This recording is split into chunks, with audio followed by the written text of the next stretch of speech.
We're done with that. The last story that caught my eye, I wanted to go ahead and crank out some good news.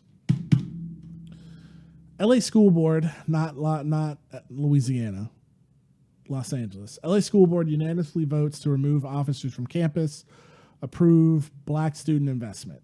The Los Angeles School Board voted unanimously Tuesday to replace police officers on campuses with trained staff and de-escalation techniques.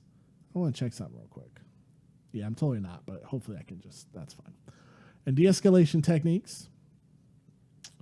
And approve a 36.5 million black student achievement plan, whatever that is. The board, here's the important part. The board voted to cut 133 school police positions, 70 sworn employees, 62 non-sworn employees, and one support staff member. The staff reductions reduced the school's police budget annually from $77.5 million to $52.5 million. Instead of officers, here's the super important part. Instead of officers, school climate coaches will be stationed at all secondary schools. Officers will remain on call to respond to emergencies and incidents on campus with a goal of 3 to 5 minutes response time. Now, school climate coaches, I assume that's like going to be like some kind of guidance counselor, de-escalation type deal. Let's do a search on that.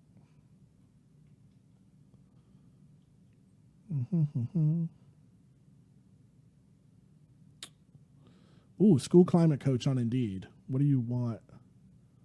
Oh, it's really not. It's just one of those weird searches. Anywho, so I assume that's going to be some kind of guidance counselor thing. Why this is like the actual good news of the day that I found, not that I was even looking for anything particularly good, is that taking armed police out of school, it breaks a mindset of, I remember we had school resource officers in our high school and it was like a good school. It makes you automatically think that like you're implanted, it's part of that school to prison pipeline, because as a child, you're implanted, like you see this guy every day and you're like, oh, I must go to a bad school where violence happens. So because they have to have an armed cop here. So you know what happens then? Violence happens because you're already conditioned that that's the norm, because you're already conditioned to like have to wear ID tags, ID badges. And I went to a good school, but yeah, we had ID badges and a cop and a whole deal. And like, I remember one time there was like a fist fight, just a normal fist fight. This guy like pepper sprayed like the whole hallway. It was wild. And I was like, if he wasn't, that cop wasn't there, it would have been a fist fight. It would have got broken up. You know, I'm not that old. Like I went to school like during Columbine. So, you know, this thing would have got broken up. There wouldn't have been pepper spray everywhere. It would have not been like a jail, you know, it would have not been crazy. And by having like these school climate coaches, which I can only make the assumption that they're going to be there for de-escalation, by having people like that there, they're gonna put a stop to a lot more potential crime than that cop ever could. Because let's get this straight. Here's the thing about, and I was a cop. I worked for the New Orleans Sheriff Department at the time. And let me tell you the thing that nobody wants to admit about the police. The police cannot help you in an emergency. The police cannot prevent crime. They can only respond to it. By their very nature, they are reactionary. And if you have, they're not going to stop a kid who wants to come shoot up the school.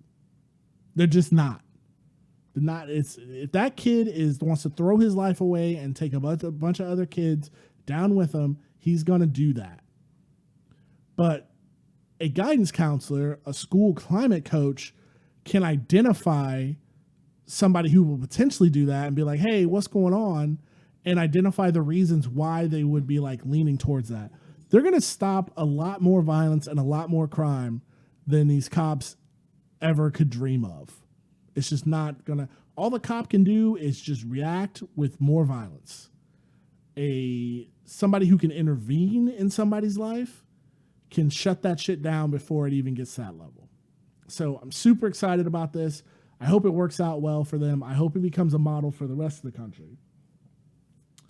And that was our last bit for Robert Rants at the News for Wednesday the 27th. 27th? Wednesday the 17th. Again, we're on Twitch. You can go ahead and send us a subscribe on Twitch, a follow. Subscribe to us on YouTube, Good Morning Comrade. Twitch, Good Morning Comrade Radio. Twitter is @Comrade Morning. You can follow us there. The Good Morning Comrade podcast, everywhere you can listen to podcasts, go ahead and listen to us, or at goodmorningcomrade.com. And you can support the show at Patreon.com/Good Morning Comrade. We love you all. Till next time, goodbye.